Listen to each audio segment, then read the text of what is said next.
Magandang buhay mga kanobela. Bago tayo magpatuloy, nais kong magpasalamat sa lahat ng nag-subscribe sa ating munting channel. At sa mga hindi pa nakapag-subscribe, kung maaari ay mag-subscribe na sa aking channel at pindutin ang notification bell para updated kayo sa bawat kabanata. Maaari rin kayong mag-like, comment, at e-share ang ating video para malaman din ng iba nating mga kanobela. Maraming salamat po. Ang ganti ng inapi, Kabanata 1181 hanggang 1190. Kabanata 1181. Nagulat si Paul at napatingin kay Charlie. Bagamat hindi siya makapaniwala sa sinabi nito, ramdam niyang hindi ito nagyayabang. May tiwala siya kay Charlie, kaya't hindi na siya nagtanong pa. Agad niyang pinaandar ang sasakyan, at nagmaneho papunta sa Way Pharmaceuticals. Ang production base ng Way Pharmaceuticals ay matatagpuan sa timog silangang bahagi ng Ores Hill. Bukod sa kanilang mga pasilidad sa paggawa ng gamot, dito rin nakabase ang kanilang pamamahala at mga opisina. Ang buong complex ay binubuo ng mga production workshops, warehouses, gusali ng opisina, at dormitoryo para sa mga empleyado. Nang makarating sila sa harap ng gusali ng opisina, sinalubong sila ni Liang, na kanina pa naghihintay. Noong unang beses na makita ni Liang si Charlie sa Changbai Mountain, labis siyang namangha. Simula noon, itinuring na niyang isang Diyos, si Charlie, isang taong dapat niyang paglingkuran ng buong puso. Handang sumunod kahit saan, kahit sa tubig at apoy. Magalang niyang inanyayahan sina Charlie at Paul sa kanyang opisina. Matapos silang paupuin, inilabas niya ang isang dokumento at binigay kay Charlie. Mr. Wade, narito ang draft ng kontrata, sabi ni Liang. Maaari mong ipasuri sa iyong abogado kung may kailangan pang baguhin. Binuksan niya ang dokumento at ipinaliwanag ang nilalaman nito. Ang pinakamahalagang bahagi ng kontrata ay ang walang kondisyong paglipat ng 80% ng shares ng Way Pharmaceuticals sa iyo. Nagulat si Charlie sa pagiging direkta at walang pasikot-sikot ni Liang. Hindi na ito nagtanong o humingi ng anumang kapalit bukod sa reseta. Tumango siya at sumagot, mabuti. Hayaan nating suriin ito ni Paul. Nagmadaling tumawag si Liang sa kanyang legal team, at ilang abogado mula sa pabrika ang pumasok sa opisina. Sa propesyonal na paraan, sinuri ni Paul ang bawat detalye ng kontrata, tinitiyak na maayos ang lahat. Ilang sandali lang, natapos ang pagrebisa, at nilagdaan ni Charlie at Liang ang kasunduan. Sa puntong yun, opisyal nang naging pinakamalaking shareholder si Charlie ng Way Pharmaceuticals, pagmamay-ari na niya ang 80% ng kumpanya. Dahil si Paul ang kanyang abogado, isinulat din ang pangalan nito sa dokumento bilang opisyal na legal representative. Ngunit may isang bagay na ikinagulat ni Charlie, ang pangalang nakasulat sa kontrata ay hindi Paul Smith, kundi ang Chinese name nito, Han Makan.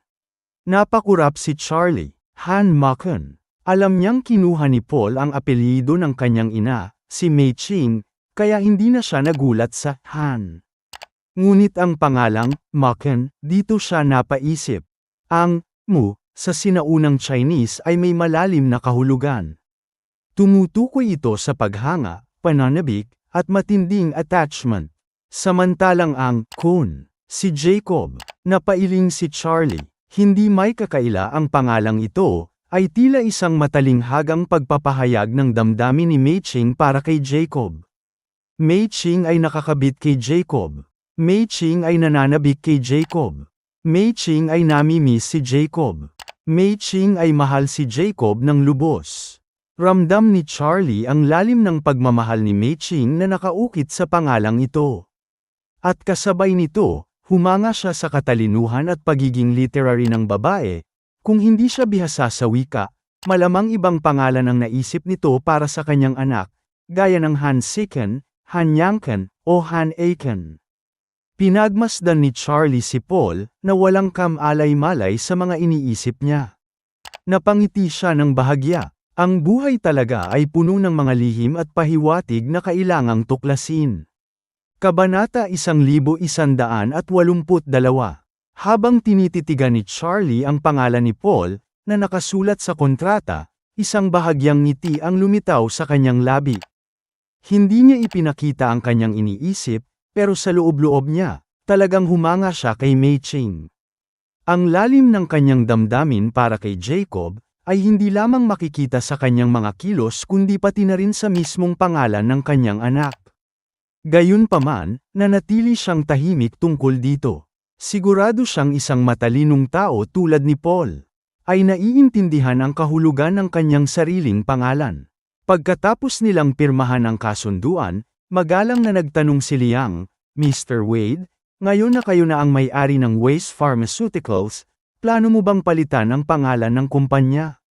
Sa tingin niya, hindi na angkop na manatili pa rin ang pangalang Wei, dahil wala na itong koneksyon kay Charlie. Napaisip sandali si Charlie bago tumango.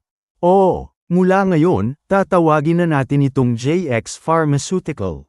Ang JX ay nangangahulugang Jiuzuan. Ang inspirasyon ni Charlie sa pangalang ito ay nagmula sa Nine Profound Heavenly Scriptures, isang sinaunang sagradong kasulatan kung saan niya natutunan ang maraming klasikong medikal na pamamaraan.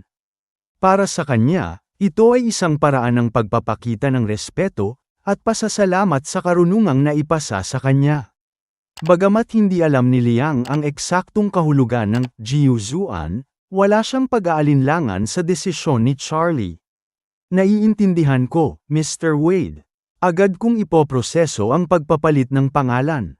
At magpaparehistro na rin ng bagong trademark para sa JX Pharmaceutical. Tumango si Charlie, pagkatapos ay nagtanong, nabanggit mo noon na ang Kobayashi Pharmaceutical ay nagpapahirap sa inyo dahil sa kanilang sikat na gamot sa tiyan. Napabuntong hininga si Liang. Oh, Mr. Wade. Ang Kobayashi Wei-san ay ibinebenta na sa buong Asya. Malaking pressure ang idinudulot nito sa amin. Isang kumpiyansang ngiti ang lumitaw sa lobby ni Charlie. Walang dapat ipag-alala tungkol sa Kobayashi Pharmaceutical. Bibigyan kita ng isang reseta para sa gamot sa tiyan. Kapag nagawa mo ito, tatawagin mo itong Jiu Wei-san. May dala ka bang papel at panulat? Nagulat si Liang ngunit agad na natuwa. Hindi niya inaasahan na si Charlie mismo ang gagawa ng reseta para sa kanila. Mabilis siyang kumuha ng panulat at papel, at may galang na iniabot ito kay Charlie. Tahimik na nag-isip si Charlie, pagkatapos ay isinulat ang isang espesyal na reseta. Mula sa Nine Profound Heavenly Scriptures. Pinili niya ang formulang ito, dahil madali ang mga sangkap, at kayang-kaya itong eproseso ng JX Pharmaceutical. Bagamat ito ay isang basic formula, para sa mga problema sa tiyan, ang epekto nito sa mga ordinaryong tao, ay lampas sa inaasahan. Kung maipapalabas ito sa merkado, siguradong matatalo nito ang Kobayashi Pharmaceutical. Matapos isulat ang reseta, at ang eksaktong ratio ng mga sangkap, iniabot niya ito kay Liang. Kinuha ni Liang ang papel at pinag-aralan ang nakasulat dito. Agad siyang namutla sa gulat. Bagamat may kaalaman siya sa tradisyonal na medisina, at nakapag-aral na rin ng maraming sinaunang reseta, hindi niya lubos na maunawaan kung paano nakakatulong ang ilang sangkap na nakalista sa resete ni Charlie para sa sakit sa tiyan. Ang galing, bulong niya sa sarili. Ang Nine Profound Heavenly Scriptures ay isang sagradong kasulatan, at ang mga reseta nito ay hindi basta-basta nauunawaan ng pangkaraniwang tao. Ngunit kahit hindi niya lubos na maipaliwanag ang siyensya sa likod nito. Isang bagay ang sigurado, hindi kailanman nagkamali si Charlie. Mahigpit niyang hinawakan ang papel, puno ng determinasyon. Mr. Wade, agad naming sisimulan ang produksyon ng Jiu Wei-san. Nakangiting tumango si Charlie. Gawin mo yun sa lalong madaling panahon. Matapos ayusin ang natitirang papeles kasama si Paul, umalis sila mula sa dating Waste Pharmaceutical, ngayoy opisyal ng JX Pharmaceutical. Sa loob ng sasakyan, hindi maiwasang mapatingin si Paul kay Charlie. Sa bawat sandali na kasama niya ito, lalo lang siyang humahanga. Isang reseta lang ang isinulat ni Charlie, ngunit handang ibigay ni Liang ang buong kumpanya sa kanya nang walang pag-aalinlangan.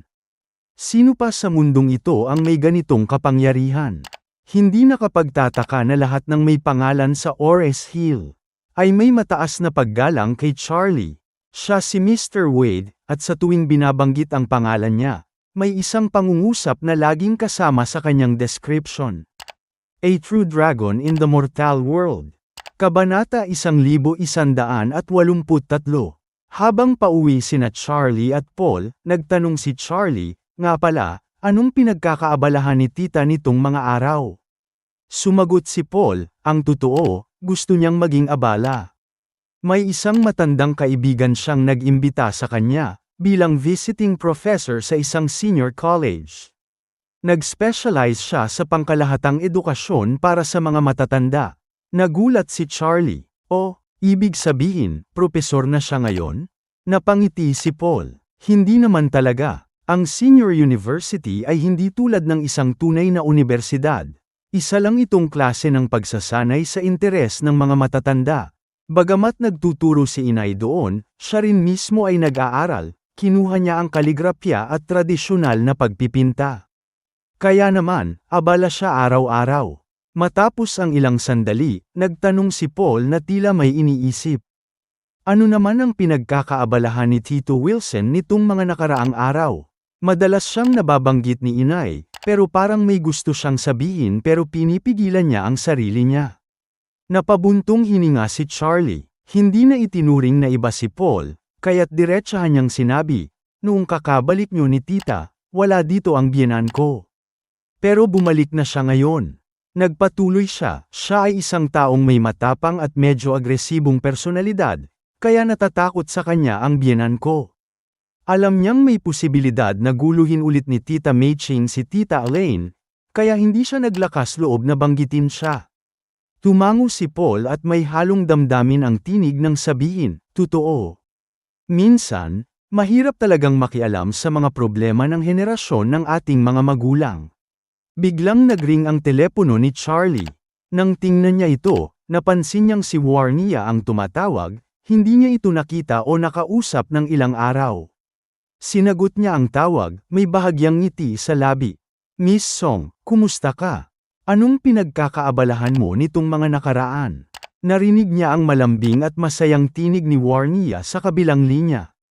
Busy lang sa negosyo, pero sigurado akong mas abala ka kaysa sa akin. Hindi naman, sagot ni Charlie, nakangiti. Pagkatapos ay nagtanong si Warnia, nang may bahagyang pag-aalinlangan sa kanyang boses. Mr. Wade, may oras ka ba bukas ng gabi? Saglit na nag-isip si Charlie. Wala naman akong ibang gagawin. Bakit mo natanong? Wala lang. Gusto lang kitang imbitahan sa bahay para maghapunan. Matagal ka nang pinag-uusapan ni Lolo. Napangiti si Charlie. Ay ganon? Sige, pupunta ako bukas. Talaga, ang saya. Okay ba sa'yo ang alas 7 ng gabi? Tanong ni Warnia, halatang natuwa sa sagot ni Charlie. Oo, walang problema. Sige, magkita tayo bukas, Mr. Wade. See you then. Pagkababa ng telepono, napansin ni Charlie ang makahulugang ngiti ni Paul. Si Miss Song ba yun? Tanong niya. Tumango si Charlie. Oo, napangiti si Paul. Birthday party niya yun, hindi ba? Nagulat si Charlie. Birthday party? Hindi niya sinabi yun sa akin. Ang sabi lang niya, imbitado akong maghapunan sa bahay nila bukas. Lalong lumalim ang ngiti ni Paul. Mukhang ayaw kanyang mag-abala sa paghahanda ng regalo, kaya hindi niya binanggit na birthday niya. Pero nung ako ang inimbita niya, direkta niyang sinabi na birthday party niya yun. Natahimik sandali si Charlie. Bakit nga kaya hindi sinabi ni Warnia na birthday niya? Kung hindi ito sinabi ni Paul, malamang pupunta siyang wala man lang dalang regalo. Tama nga kaya si Paul? Ayaw ba niya akong gumastos ng pera para sa kanya? Nag-isip si Charlie. Sa totoo lang, maraming beses nang ipinakita ni Warnia ang kanyang utang na loob sa kanya. Mula nang iligtas niya ito sa Dragon Trap Formation, hanggang sa tulungan niyang mapalakas ang posisyon niya sa pamilya Song.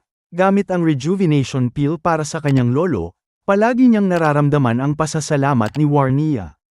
Ngayon, tila gusto niyang iwasan ang anumang pagkakataong mailagay siya sa alanganin, o mag-abala para sa kanya. Napangiti si Charlie. Mukhang kailangan kong magdala ng espesyal na regalo, kahit hindi niya sabihin. Kabanata 1184. Habang iniisip ni Charlie ang sinabi ni Paul, napangiti siya. Mukhang ayaw ni Warnia na makautang sa akin ng pabor. Pero sa pagkakataong ito, bibigyan ko siya ng isang pabor na hindi niya matatanggihan. Hindi siya pupunta sa isang mamahaling tindahan para bumili ng regalo. Hindi rin siya magpapadala ng isang ordinaryong alay tulad ng iba. Sa halip, maghahanda siya ng isang bagay na mas mahalaga, kaysa sa anumang kayamanan, isang rejuvenation pill. Alam ng buong elite society sa Ores Hill kung gaano kamangha-mangha ang epekto ng rejuvenation pill. Noong nakaraang piging, nang inumin ito ni Mr. Song sa harap ng maraming panauhin, lahat ay natulala sa himala ng gamot. Sa katunayan, narinig pa ni Charlie na may mga handang magbayad ng daan-daang milyon, o kahit na bilyon-bilyong dolyar, makuha lang ang isang piraso nito. Ngunit para kay Charlie, ang halaga ng rejuvenation pill ay hindi nasusukat sa pera. Wala siyang balak ipagbili ito, dahil kung gagawin niya yon, mababawasan ang pambihirang halaga ng gamot. Mas gusto niyang panatilihin ito, bilang isang kayamanang hindi kayang bilhin ni numan, isang bagay na kahit pinakamakapangyarihang tao, ay wala ni isang pagkakataon na makuha ito. At ngayong kaarawan ni Warnia, siya ang magiging natatanging tao na makakatanggap nito.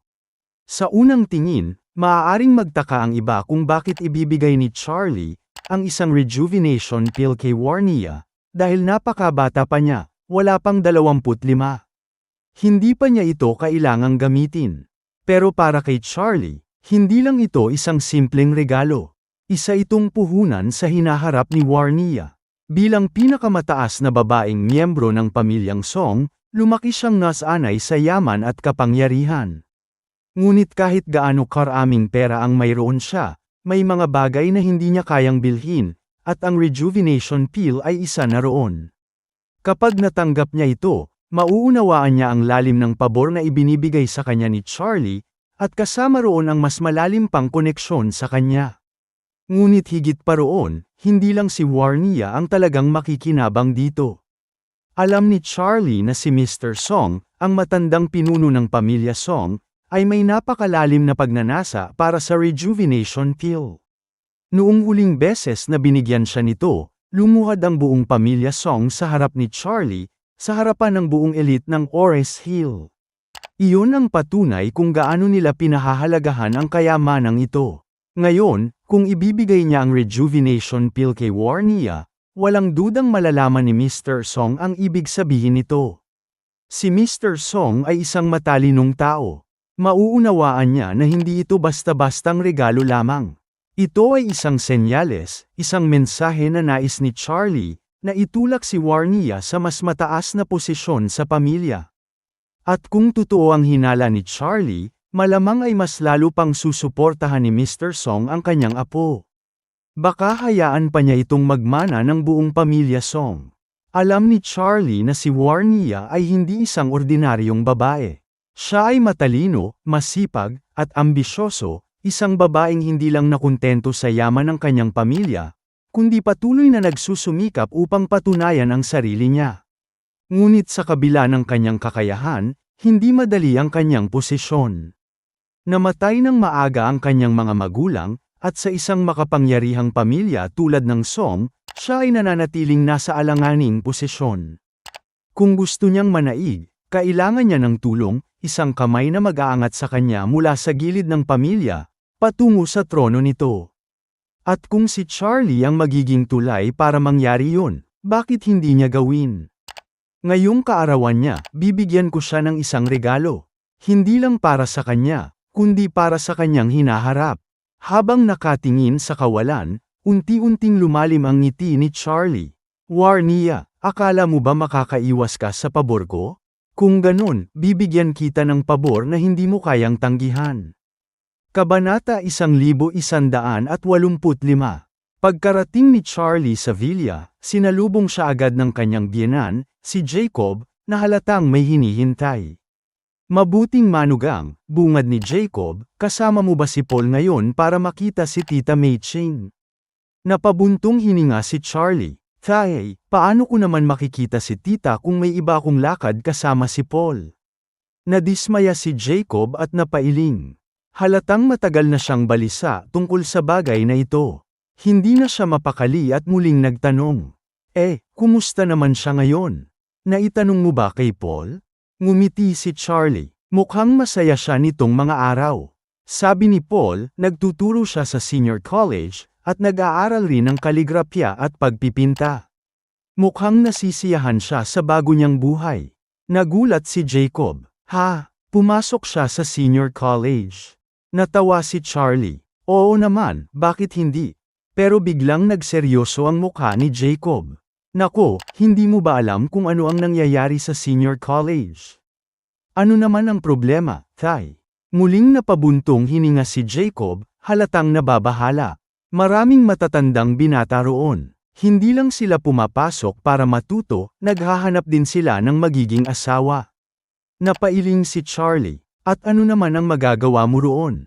Sa halip na sumagot, biglang nagliwanag ang mukha ni Jacob. Oo nga pala, pwede rin akong mag-enroll sa senior college. Sa ganun, magkikita kami ni Mei-ching araw-araw. Napakunot noo si Charlie. At paano kung malaman ni nanay? Misteryosong ngumiti si Jacob at bumulong, wala siyang magagawa. Sa lagay niya ngayon, nakakastila pa rin siya dahil sa nawalang ngipin. Sa tuwing lalabas siya, nagsusuot ng salamin at maskara para hindi makilala. Hindi niya kakayanin ang crowded places, ibig sabihin, hindi siya makakapasok sa senior college. Napailing si Charlie. Bahala ka, Tay. Alam niyang delikado ito. Kung magkamali si Jacob, tiyak na magiging malaking gulo ito. Pero hindi rin niya balak makialam. Makalipas ang 2 araw, sinabi ni Charlie sa pamilya niya, na may pupuntahan siyang kaarawan ng isang kaibigan. Sa hapon, nagpunta siya sa isang gift shop, at bumili ng isang eleganteng redwood na kahon. Maingat niyang inilagay ang isang rejuvenation pill sa loob, at pinabalot ito sa isang espesyal na kahon ng regalo. Para kay Charlie, hindi lang ito isang ordinaryong regalo. Isa itong regalo na hindi kayang bilhin ni Newman. Dumating si Paul para sunduin siya, at magkasama silang pumunta sa villa ng pamilya Song. Hindi katulad ng inaasahang engranding selebrasyon, simple at elegante lang ang mga dekorasyon sa villa ng pamilya Song. Walang kumikislap na ilaw o matitingkad na palamuti, isang tahimik, marangal, ngunit modernong pagtitipon. Nang eparada ni Paul ang sasakyan sa bakuran, napansin ni Charlie ang mga mag-agarang kotse na nakahilera roon. Halatang maraming mahahalagang panauhin ang dumalo. Ngunit hindi ito ang agad na nakapukaw ng kanyang pansin, kundi ang babaeng lumabas ng bahay upang salubungin siya. Si Warnia, suot niya ang isang eleganteng puting tube-top dress, na niyayakap ang kanyang pigira sa perpektong paraan. Hindi lang ito nagpapakita ng kanyang kagandahan, ito rin ay isang pagpapahayag ng kanyang kumpiyansa at dignidad. Sa ilalim ng malamlam na ilaw, lalo pang lumutang ang kanyang perpektong collarbone, isang katangiang hindi lang hinahangaan ng mga lalaki, kundi kinaiinggitan din ng ibang babae. Lumingon si Charlie kay Paul, na bahagyang ngumiti at bumulong, mukhang espesyal ang gabi ngayon. Bago pa sila makapasok, nakita nila si Warnia na nagmamadaling lumabas. Charlie, narito ka na. Sa dami ng bisitang nasa loob, si Charlie ang personal niyang sinalubong. At sa sandaling yun, alam ni Charlie na ang gabing ito, ay hindi isang ordinaryong kaarawan lamang para kay Warnia.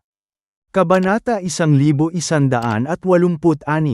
Hindi napigilan ni Charlie na mapahanga, nang makita si Warnia sa kanyang puting tube-top dress. Sa buong panahong nakilala niya ito, palagi niyang alam na si Warnia ay hindi nalalayo sa kagandahan, at alindog ng kanyang asawang si Claire. Ngunit may isang bagay kay Warnia, na hindi matutumbasan ng kahit sino, ang aristokratikong ugali, at grasyang likas sa isang babaeng lumaki sa isang pamilya, na may mataas na katayuan sa lipunan. Habang papalapit siya, lumitaw ang bahagyang pamumula sa pisngi ni Warnia. At may kaunting pag-aalinlangan sa kanyang tinig. Mr. Wade, nandito ka na. Bahagyang ngumiti si Charlie. Miss Warnia, bakit hindi mo sinabi sa akin na kaarawan mo ngayon? Napayuko si Warnia, tila may kaunting hiya.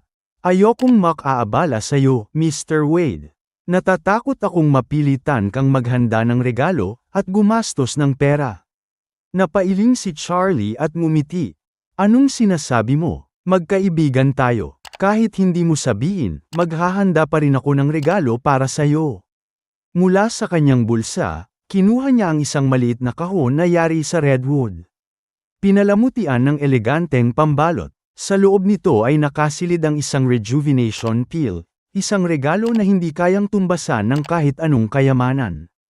Nakita ni Warnia ang regalo, at naramdaman niya ang tunay na kasiyahan sa kanyang puso. Simula pa noon, may espesyal na damdamin na siyang inilaan para kay Charlie, at ito ang unang pagkakataon, na nakatanggap siya ng personal na regalo mula rito. Kaya naman, buong pusong tinanggap niya ito. Mr. Wade, maraming salamat. Napaka-espesyal ng regalo na ito para sa akin. Ngumiti si Charlie. Wala kang dapat ipagpasalamat. Hindi mo na kailangang maging formal sa akin. Narinig ito ni Warnia at naramdaman niyang tila may mainit at matamis na pulot, na bumalot sa kanyang puso. Sa tabi nila, lumapit si Paul at binigay ang kanyang regalo. Miss Song, happy birthday. Ngumiti si Warnia at malambing na tinanong ito. Tumawa si Paul. Oo, tumawag siya habang may tinatapos kaming legal na usapan. Napakunot noo si Warnia. May negosyo kayo ni Mr. Wade? Hindi ko alam yun. Napangiti si Paul. Ako na ngayon ang abogado, at legal counsel ni Mr. Wade. Nagulat si Warnia. Talaga, bakit mo kailangan ng legal counsel, Mr. Wade? May problema ba? Ngumiti si Charlie at kalmado niyang sinabi, wala naman. May nakuha lang akong kumpanya, kaya pinapatulong ko si Paul sa mga legal na detalye. Tumango si Warnia, tila na-intriga. Naiintindihan ko. Halika, pasok tayo. Marami kang kakilala sa loob. Sinundan ni Charlie si Warnia papasok sa Grand Hall ng Song Family Villa. Ang loob nito ay pinuno ng mga eleganteng dekorasyon, at isang banda ang marahang tumutugtog ng jazz music, na lalong nagbigay ng marangal na ambience sa pagtitipon. Habang lumilibot ang kanyang paningin, agad niyang nakita ang ilan sa kanyang mga kakilala. Ang una niyang napansin ay ang pinsan ni Warnia na si Honor. Ngunit dahil hindi maganda ang impresyon niya dito, hindi na siya lumapit para bumati. Maliban kay Honor, marami pang mga bigating bisita ang dumalo sa handaan. Si Isaac, ang manager ng Shangri-La, isang taong matagal nang may respeto kay Charlie. Si Solomon White, isang negosyante na may mataas ding tingin sa kanya. Mr. Orville, ang pinuno ng underworld sa lugar. Chunky at ang kanyang apo na si Jovia, mga kilalang doktor na minsan niyang natulungan. Shingang at ang kanyang anak na si Aoshu, galing sa pamilya na may kaugnayan sa martial arts at medisina. Tai Lei, ang pinakamayamang tao sa Haicheng. At Doris, ang executive manager ng Emgrand Group. Lahat sila ay naroon, hindi lang bilang mga bisita ni Warnia, kundi bilang mga taong may malalim na respeto kay Charlie. Habang nakatayo siya roon, napaisip si Charlie. Muli na namang nagtitipon ang mga makapangyarihan sa lungsod. Ano kayang mangyayari sa gabing ito? Kabanata 1187. Sa sandaling makita ni Isaac si Charlie, agad siyang lumapit na may labis na paggalang. Muntik na siyang lumuhod, bilang tanda ng kanyang pagpapakumbaba. Sa araw na yun sa Changbai Mountain, nasaksihan niya mismo, kung paano winakasan ni Charlie, ang 8 Heavenly Kings sa kanyang sariling kapangyarihan. Lubusan siyang natulala sa nasaksihan niya, isang pangyayari na bumagsak sa kanyang pananaw sa mundo. Kaya ngayon, sa kanyang paningin, Hindi na isang simpleng tao si Charlie, kundi isang Diyos na lumalampas sa lahat ng nilalang. Ngunit, kahit gusto niyang lumuhod, alam niyang hindi ito ang tamang lugar. Sa halip, lumapit siya at magalang na binati si Charlie. Mr. Wade. Tumango lamang si Charlie, tila ba wala siyang pakialam sa matinding paggalang na ipinapakita sa kanya ni Isaac. Habang nag-uusap si Charlie at Isaac, isang maladyosang figura ang biglang lumapit. Si Doris Young, ang matalino at bihasang executive ng Emgrand Group. Ngunit ang Doris ngayon, ay ibang-iba sa nakagawian niyang makita. Sanay si Charlie na makita siyang naka-business suit. Palaging mukhang propesyonal at konserbatibo. Ngunit ngayon, suot ni Doris ang isang matingkad na silver na dress, na nagpalutang sa kanyang kahangahangang kagandahan. Ang kanyang postura, ang kanyang self-confidence, at ang kanyang natural na alindog, ay nagbigay sa kanya ng isang misteryosong kapangyarihan. Ang kahit sinong hindi nakakakilala sa kanya, ay tiyak na iisiping isa siyang sexing diyosa, na dumalo sa piging ng mayayaman. Si Doris ay may alam, tungkol sa totoong pagkatao ni Charlie, alam niyang siya ang tunay na may-ari ng Emgrand Group. Ngunit hindi niya alam ang kanyang mas mataas pang pagkatao, bilang bahagi ng Wade family. Dahil hindi siya kabilang sa metaphysical circles, at hindi rin siya gaanong nakikisalamuha sa upper-class society, ang mga misteryosong bagay na ginawa ni Charlie, ay parang galing sa ibang mundo para sa kanya. Ngunit kahit ganoon, buo ang kanyang respeto at paghanga sa kanyang boss. Ngumiti siya at buong galang na bumati. Mr. Charlie. Bahagyang tumango si Charlie at pinasadahan siya ng tingin. Napakaganda mo ngayon, Miss Doris. Hindi ko akalain na ang vice chairman ng Emgrand Group ay may ganitong klaseng kagandahan. Agad na namula si Doris. Hindi niya akalain na bibigyan siya ng ganitong papuri ni Charlie. Sa isang mahinhin ngunit masayang tinig, sinagot niya ito. Mr. Charlie, sobra mo akong pinupuri. Pagkatapos ay ngumiti siya, at bumaling kay Charlie. Kailan ka ba dadalaw sa Emgrand Group? Matagal ka nang hindi dumadaan sa opisina mo. Napakamot ng ulo si Charlie. Alam niyang siya ang chairman ng Emgrand Group, ngunit sa totoo lang, wala siyang ginagawa sa kumpanya. Kabanata 1188. Kadalasan, hindi pumupunta si Charlie sa Emgrand Group. Lahat ng usaping may kinalaman sa kumpanya, direktang ipinapasa niya kay Doris. Gayunpaman, ngayong gabing ito, tila may ibang kahulugan ang simpleng imbitasyon ng magandang presidente ng Emgrand Group. Ngumiti si Charlie at lumapit kay Doris. Sa malamlam na tinig ngunit puno ng casual na kapilyuhan, sinabi niya. Para lang sa isang napakagandang presidente, gagawin kong madalas ang pagbisita sa Emgrand Group. Kung hindi para magpahanga, edi manggulo. Sa isang iglap, namula ang buong mukha ni Doris. Para bang hindi niya alam kung paano magre-react? Napahiya, pero kinikilig. Tila gusto niyang sagutin si Charlie, pero biglang dumating si Chunky at Jovia. Pumasok si Chunky sa piging kasama si Jovia.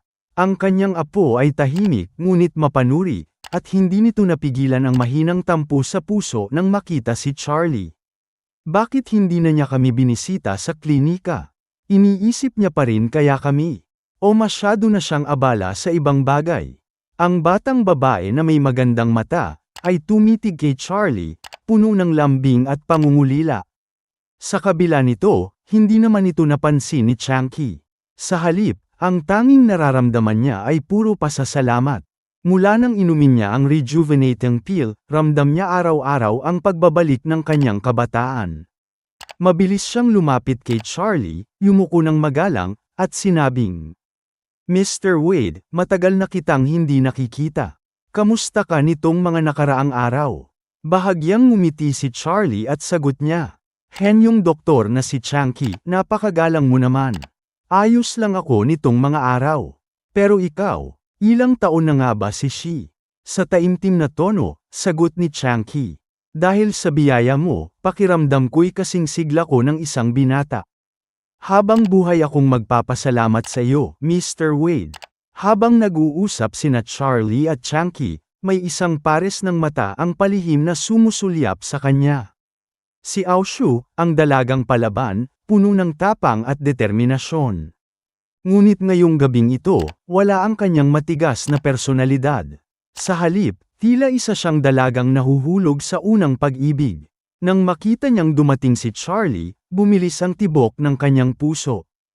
Hindi niya mapigilan ang pulang kulay na bumalot sa kanyang mukha. Nais niyang magpakita ng tapang sa harap ni Charlie, tulad ng dati. Ngunit ngayon, kahit isang simpleng titig, hindi niya magawang ibalik. Huwag kang kabahan, Aoshu. Si Mr. Wade lang naman ito. Pero paano siya hindi kakabahan?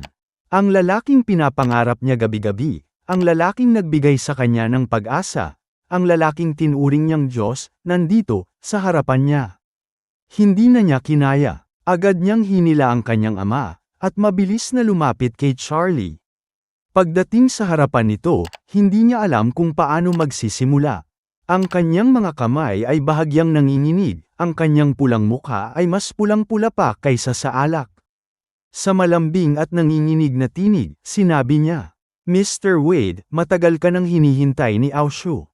Sa wakas, dumating ka na rin. Sa isang iglap, nagkaroon ng katahimikan. Ang emosyonal na tensyon sa pagitan nilang dalawa, ay halos hindi maipaliwanag ng mga salita. At ngayon, ang tanong, ano ang isasagot ni Charlie? Kabanata 1189. Habang tinitigan ni Charlie si Aoshu, namula ito sa matinding hiya. Si Aoshu, isang matapang na mandirigma, isang babae na hindi sanay sa kahinaan. Pero ngayon, sa harap ng lalaking tinitibok ng kanyang puso, parang isa siyang simpleng dalagang nahuhulog sa pag-ibig. Bahagyang ngumiti si Charlie. Sa malambing na tinig, tinanong niya. Nandito rin si Aoshu. Kumusta ka na? Hindi niya alam kung bakit, pero ang simpleng tanong na yon, ay nagpatibok ng mas mabilis sa kanyang puso. Pinilit niyang pigilan ang kaba, ngunit namula pa rin siya habang sumagot. Kamakailan, medyo maayos naman. Salamat, Mr. Wade, sa iyong malasakit. Napatingin si Charlie sa paligid. Matagal na rin mula nang magkita-kita tayong lahat. Ngayong gabi ay kaarawan ni Miss Song, kaya dapat tayong uminom ng kaunti pa. Masiglang sumang-ayon ang lahat. Tama ka dyan, mag-inuman tayo ngayong gabi. Ngunit sa gitna ng kasiyahan, lumapit si Warnia kay Charlie. Sa mahina at apologetikong boses. Sinabi niya, Mr. Wade, patawad, pero kailangan kong batiin ang ilang bisita. Tumango si Charlie. Sige, unahin mo sila. Huwag mo akong alalahanin. Ngumiti si Warnia bago siya umalis. Habang lumalalim ang gabi, napansin ni Charlie na parang may gustong sabihin si Aoshu, ngunit ilang beses itong nag-atubili. Hindi na siya naghintay pa. Aoshu, may gusto ka bang sabihin sa akin? Halos napalundag ang puso ng dalaga sa tuwa. Mabilis siyang tumango at sinabing, Mr. Wade, may gusto akong sabihin sa iyo in private. Maaari ba kitang makausap sandali? Pagkasabi niya nito, puno ng pag-asa at pananabik ang kanyang malalaking mata. Tahimik na pinagmasdan siya ni Charlie. Sa kabila ng kanyang yaman, si Aoshu ay hindi kasing loyal ng ibang mga anak ng mayayamang pamilya. Siya ay isang tunay na mandirigma, hindi lang sa katawan, kundi pati sa puso. Ngumiti si Charlie at sinabing, bakit hindi mo ako samahan sa isang maikling paglalakad? Sa gilid, masayang ngumiti si Chingang. Sa kanyang palagay, kung magkakaroon ng mas malalim na ugnayan sina Charlie at Aoshu, hindi lang ito magiging isang pagpapala para sa kanyang anak na babae, kundi para rin sa buong pamilya Chin. Ngunit habang nakatingin si Jovia, sa papalayong si Charlie at Aoshu, may kumurot sa kanyang puso. Siya rin ay may nararamdaman kay Charlie. Pero bakit wala siyang lakas ng loob na lumapit sa kanya tulad ni Aoshu? Gusto ko rin sanang makausap si Mr. Wade. Pero hindi ko kayang gawin ang ginawa ni Aoshu. Sa isang sandali, napalitan ng selos at lungkot ang kanyang puso. Tahimik na naglakad sina Charlie at Aoshu, papunta sa malawak na looban ng Song Villa. Sa ilalim ng liwanag ng buwan, huminto si Charlie at tumingin kay Aoshu. Sige, sabihin mo na, anong nangyari? Hindi ka ba inaaway ng mga kaklase mo ulit? Nahihiyang ngumiti si Aoshu. Hindi naman po, ngunit sa loob-loob niya, napakalaki ng kanyang nais sabihin. Kabanata 1190. Sa ilalim ng malamlam na liwanag ng buwan, namumula si Aoshu, hindi dahil sa lamig kundi dahil sa kaba. Paano ko ba sisimulan? Paano ko ba sasabihin ito kay Mr. Wade? Napansin ito ni Charlie, at isang pilyong ngiti ang gumuhit sa kanyang labi. Nasaan na ang matapang na Aoshu na nakilala ko noon? Ang Aoshu na sumunod sa akin sa Antique Street? Bakit ngayon parang hindi mo na kayang magsalita sa harap ko? Lalong namula ang dalaga, parang gusto niyang magtago sa lupa sa hiya. Sa nanginginig na tinig, sagot niya, Mr. Wade, noon kasi, hindi pa alam ng mga tao kung gaano ka kagaling. Pero ngayon, ikaw na mismo ang hari sa mundong ito. Sino ang maglalakas loob na hamunin ka? Bahagyang natawa si Charlie, pero may napansin siyang kakaiba, sa kabila ng pagkapahiya ni Aoshu, may kinang sa kanyang mga mata. Para bang may nais siyang ipagtapat. Sa wakas, nilakasan ni Aoshu ang loob. Mr. Wade, gusto kitang imbitahan na manood ng International College Sunday Competition ngayong taon. Bahagyang kumunat ang noo ni Charlie. International College Sunday Competition? Agad niyang naalala ang sinabi noon ni Liang. Na-sponsor ng Kobayashi Pharmaceuticals ang kompetisyong ito, upang i-promote ang kanilang bagong gamot. Napaisip siya, Aoshu, sasali ka ba sa kompetisyong ito? Hindi na nakapagsalita si Aoshu saglit, parang nahihiya siyang umamin. Ngunit kalaunan, tumango siya. Oh, Mr. Wade, ako ang kakatawan sa Chinese college students ngayong taon. Napataas ang kilay ni Charlie. Oh, ganoon ba? Ibig sabihin, malakas ka na talaga. Sigurado ka bang kaya mong kunin ang championship? Kinagat ni Aoshu ang kanyang labi. Bagamat pursigido siyang lumaban, alam niyang hindi magiging madali ito. Hindi ko masabi kung mananalo ako. May isang napakalakas na seeded player mula sa Japan. Siya ang kasalukuyang paborito sa kompetisyon, at masasabi kong, mas malakas siya kaysa sa akin. Sandali siyang tumahimik, pero hindi ako sesuko, Mr. Wade. Tinitigan siya ni Charlie, at isang makahulugang ngiti ang gumuhit sa kanyang labi. Aoshu, posible lang ang mga pangarap kung maglakas loob kang isipin ang mga ito. Naniniwala ako sa iyo. Nagkislap ang mga mata ni Aoshu. Talaga, Mr. Wade, sa tingin mo kaya kung makuha ang championship? Tumango si Charlie. Siyempre, walang dapat ipagmalaki ang Hapon sa larangan ng Sanda. Ipakita mo sa kanila ang tunay na diwa ng Chinese martial arts. Labanan mo sila sa sarili nating teritoryo.